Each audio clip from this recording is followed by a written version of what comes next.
So with piano, for me, I ask myself, well, I don't technically ask myself questions, but what is my role in the setting I'm in? Am I leading the whole thing by myself? Or am I doing it with Donathan? So we have a guitar and a piano. Am I in a band situation? If I'm in a band situation, am I the leading instrument in a particular song? Because all those things are going to affect how I play. And so determining that first is where I would come from. And that can apply to any instrument, or at least a guitar is another leading instrument. Because you don't want to play the same. It gets too busy otherwise. So if I am the leading instrument, then I am providing the rhythm, I'm providing the full band sound, really. So I'm going to play more if I am the soloist. In a band, that's going to be totally different, and again, depending on my role in the band. So firstly, I had to analyze how I play, because I don't think about it. So I'm going to try to communicate. When I talk about the scales and all that stuff on that sheet, that's how I think. I think within the scale of the song. I'm not thinking just chords. Because if I do, this is what's going to sound like. If I'm doing like Build My Life, I would just, basic tryouts. We have every song we could ever sing. I'm hitting the basic chords, basic triads.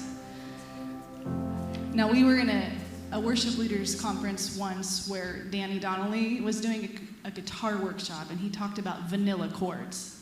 Those are vanilla chords. There's not a lot of flavor there, and it sounds kind of elementary. If I were to do a whole song of just first inversion triads, I don't know, maybe you like that, but I don't. I like more flavor, get some mint chips, some coffee ice cream. So rather than just thinking in basic triads, I'm thinking within the scale of the song. So that means when I see a C chord, firstly, I almost never play songs in a first inversion triad. Almost never. Like this. I will play different inversions without including all the notes. So in a C chord, normally you have a C, E, and G. Sometimes I will just leave out that middle note, the E. So I have my 1 and my 5. If you have your chord, in your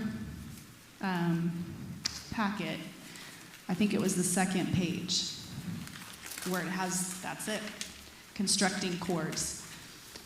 That kind of gives you an overview of different chords that you have rather than just your basic 1, 3, 5. So sometimes we have the 2, right? A C2, I'm adding the second note. You see how that adds more flavor rather than just 1, 3, 5.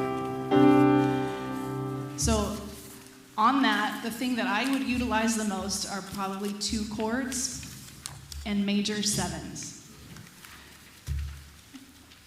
So in a C chord, if I add a major 7, sounds kind of funny there, but if I'm taking out my 3rd and adding that 7 in, it sounds much more flavorful. I don't know how else you would say that. That's like Moose Tracks chocolate ice cream right there. And here, instead of just a plain F chord, I'm adding the 2 into it. If that makes sense. So rather than, again, basic triads, I'm thinking in different inversions, meaning I'm moving those notes around, and I'm taking some of them out and adding other ones in, based on that scale. If you know your scales, you'll have a lot more freedom to add those extra notes in. So within I'm just using the key of C because it's the easiest with no sharps and flats. You can do C major 7s, and in your 4 chord can also do major 7s. So that'd be F major 7 adds that E note in.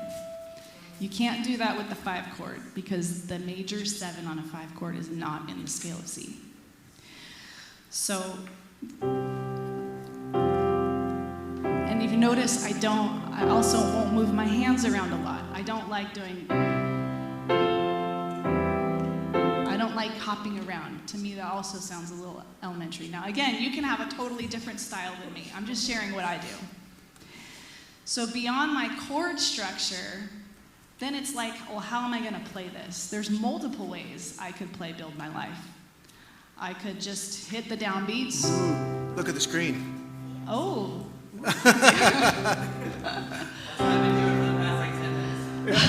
Well done. I'll try to make it interesting.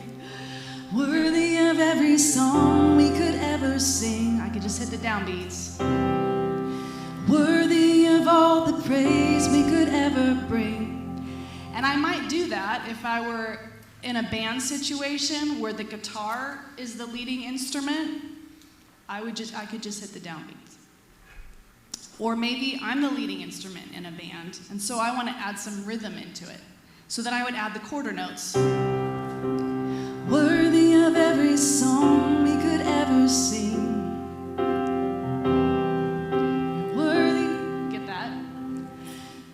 Or, so I just played the song with actually Pete on Thursday. I'm the leading instrument, there's a guitar, and I feel like I want to add a little more movement to it. So I could add just eighth notes. See how I'm adding that? 1 and 2 and 3 and 4. So I could do that too. That adds a little more movement to it. But I chose to do 16th notes, even more movement. Just to set the stage, it was just acoustic guitar and just piano. There was no other band members. Yeah. And so I increased it.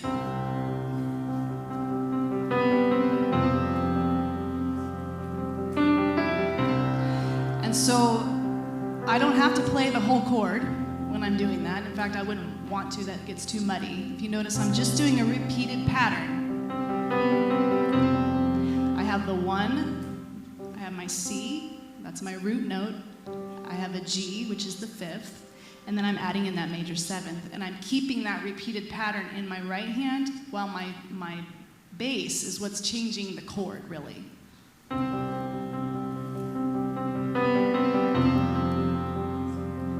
And you see how when you have a repeated pattern like that, and it's kind of not moving, it's building tension. And that's kind of what you want in the verse sometimes, is to build the tension so that when the chorus comes, it's blossoming. So you wouldn't want to do that the whole song, but that's one way to do it. And then the second verse, I kind of built on that and I added a third.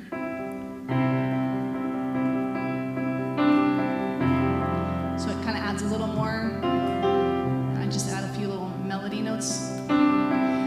So what that does is gives me a C chord and an F major 7 with that E note. And how I just sit at my piano and I just try things.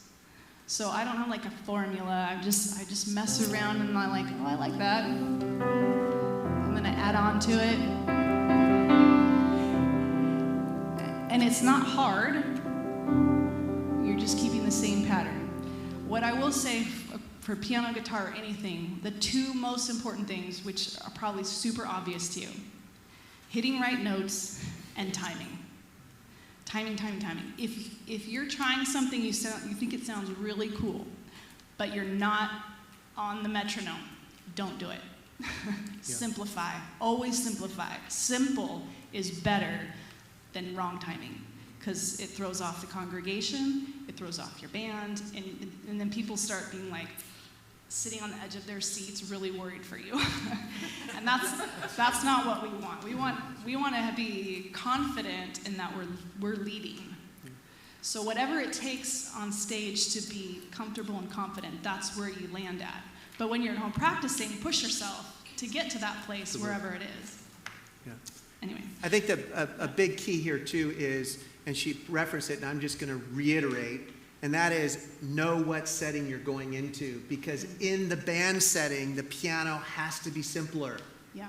It has to, because it's mid-range, right where the vocals are, and when it's busy, it just muddies it up for sure. It makes the band muddy and just a musical mess. So bands are simpler. And then, especially if you come from a classically trained background, you're like, oh, I can do all this. but Yeah, you arpeggios, can't. yeah, let's show off, yeah, yeah. You gotta bring it in. You gotta bring it in the pocket. There are times for each musician to shine and bring out a little bit more of their gifting, but you have to wait for that time, and it has to be patient. Yeah. So in a solo setting, obviously you can be a little more complicated, and those tips are just insane. Yeah, and so and that's what, and if I am playing by myself, I will add much more, like, than I would, again, in a band.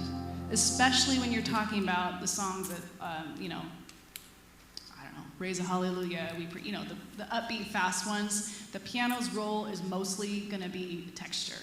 You don't need to add all the rhythm in because everybody else is. Now, not to say it on the chorus, you can't, you know, do your quarter notes or whatever. But that's when I find multi-tracks helpful because I've been able to solo out the piano and hear what the original recording artist is doing. And sometimes they have these cool, you know, repeated patterns, whether it's an octave up here or whatever, that I can then pick out and learn from myself and utilize. Yeah. And we'll talk about that more when we hit that section after lunch. Yeah. Because there's some great tools out there to help you learn. Yeah. So I would just break out of just playing the chord. That sounds funny. The chord you see on the page. Don't fall into just playing triads. Try it. The twos, the major sevens, the nines, things within the scale. Even with minor chords, I play a lot of sevens as well, not major sevens, dominant sevens. It's on your page. Because those are the notes that are in the scale. So if I was going to do, coming out of that, going into the chorus,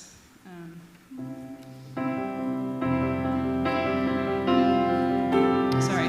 Holy, there is no one like you. There is none beside you. Downbeats. And then the second chorus, I would probably build up and just add the quarter notes so that I'm keeping that rhythm going. And then, of course, when you get to the bridge or an instrumental, that's your part where you have your little lead lines to learn. And that's a whole nother thing, because there's a simple line there, we all know that. And I can do that multiple ways. I can just hit those single notes. Super simple, and it's pleasant. And in the band setting, that's super pleasant. That's all I would need to do there. If I'm by myself and I want to make it feels like it's dragging a little, I can add in those 16th notes again.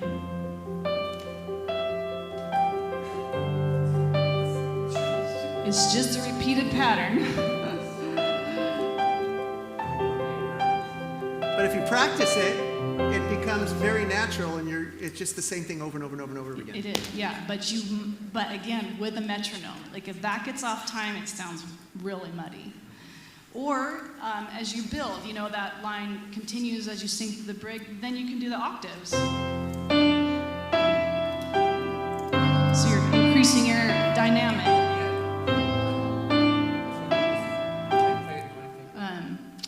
I'm even doing repeated notes. Kind of gives that delay feel, but you're making it yourself.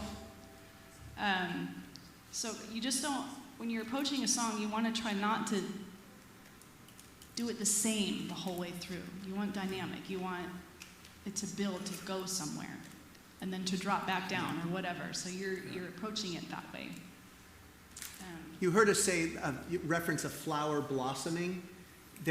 Every section of the song is a blossoming flower, and you're building tension, and then it blossoms. My dad told me that when I was a kid. I'm like, that makes sense, because now you can see the verse blossom, and then it blossoms into the chorus, and then even the bridges, how the bridges build, it's quiet, and then they explode, and right. I mean, and personally, I don't like a lot of playing up in the upper register. I feel like if a whole song's up there, it just it's too much. So the mid-range is where I stay mostly.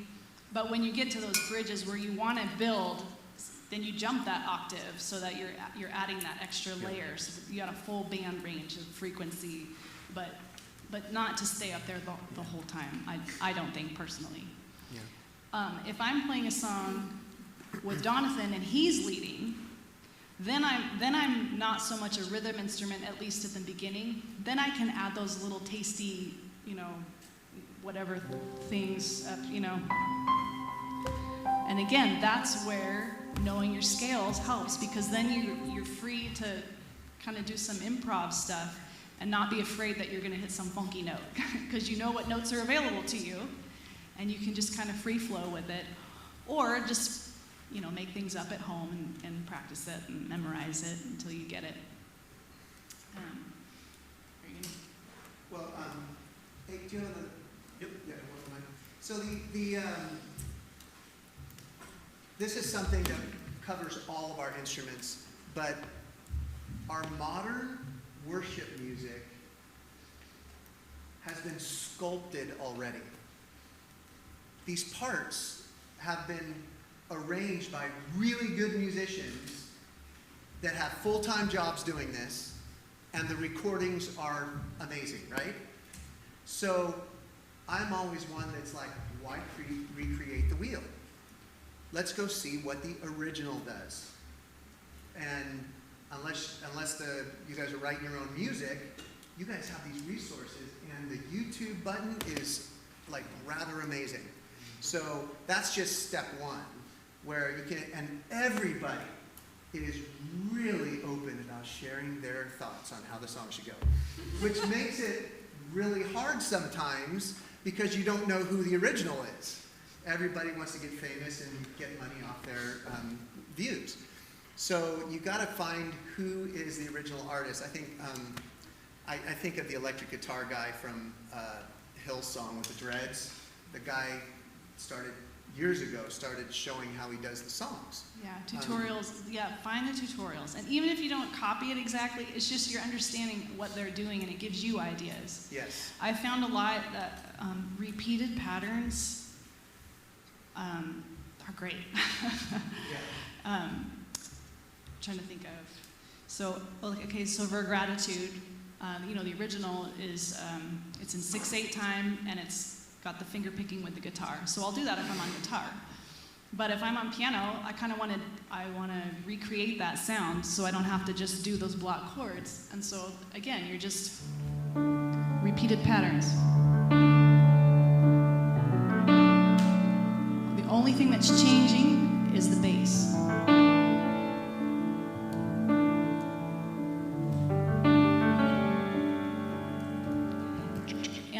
And the touch you bring. That's not pleasant. You caress your instrument. I don't know how else to say it, but if you play classical piano, you know that you learn how to emphasize certain notes, your melody notes, and how you mute others, and that's kind of what you want to practice with. You want it to be, that's on that practice sheet, tone is super important. Tone and touch on guitar, piano, whatever instrument you've got going. Anybody play violin or cello or anything like that? So you know that those don't have frets, and the fretless instruments are able to create so much emotion because of the way the thing's designed. So touch, finger placement, feel with the bow. So years ago I wanted to dive into the violin a little bit. She didn't like it, but I learned from a guy who's a master just a little bit, and I found something happen. One, I don't play the violin very good. But it opened up the world of emotion. Emotion through dynamics, emotion through vibrato, emotion through playing my music with my whole body and not just my hand. And I found myself doing vibrato with my finger on my guitar and realized that I'm actually creating vibrato with my fretted instrument, which is not normal. I started bending the neck of my guitar, feeling the music and creating emotion with the music. And you do that with your piano too. I mean, I'm not a piano player, but I started going like this and creating vibrato on a piano. I'm like, that's not doing anything. That doesn't work, no. That doesn't work. But you get the idea. you're emoting through your instrument. Yeah. And so very important on the piano because it's a forte instrument. You can bang. You Yeah. can bang, We all know but that. you don't want to bang the whole time. No. You got to be No. very dynamic in your playing. Yeah, for sure. Yeah. And it's a lot of just trial and error and sitting down and just trying different things. Any questions on that? Piano players? Pretty sweet, huh? Major 7. Yeah. Like big flavor. Learn Oh, your, look. Learn your coffee chords. The no boy. Vanillas. Your bass though, are Yeah. you doing a lot of octaves with your bass? Yes, that's Are you making chords at all with your bass usually? no. I will do octaves and with a fifth, but more than that I won't do because it gets too muddy down that frequency. And of course, if you're in a band, that very important bass player is taking all that. So yeah, I feel like just octaves mostly. How are you practicing that with the click? Do you just like have your phone or? Yeah. So until we had access to the multi-tracks, I would just you can find online the BPM of the song, and there's free apps with metronomes, and that's totally. And that's a phrase that not everybody's accustomed to. BPM, that means beats per minute. Beats per minute. And it's super important to establish what the beats per minute is in the song that you're doing from the original. But then you'll find if you're not using a metronome and the worship leader may start at different timing, you have to be aware of that and follow what the worship leader's doing. Yeah. The other thing is if you do read sheet music, sometimes you can find some of the things you might hear in a song. It's like I can't figure out what they're doing, and I've found like free previews of sheet music, so I can actually see what the lead line is, and I'm like, oh, okay, now I got it. I'm all about free. I know Worship Initiative has a lot of things available, but it costs money. But there's so many tutorials. I know. Yeah. Take advantage of it and utilize that. I know there's some songs like "Is He Worthy?" I tried forever to copy what the guy was doing. It's got this syncopated thing. I'm like, I'm just not getting it. And I finally, after like searching forever on YouTube, found a guy. Like, oh, and it all made sense all of a sudden. And now I gotta remember it. Kirby.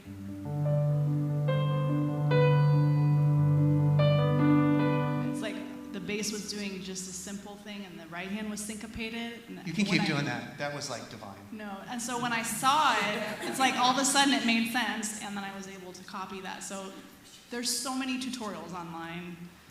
Take advantage of it. And then, practice playing different inversions. You don't have to play every note in the chord. Try some of those chords that are on that sheet there. Just different sounding things that are other than your basic triads.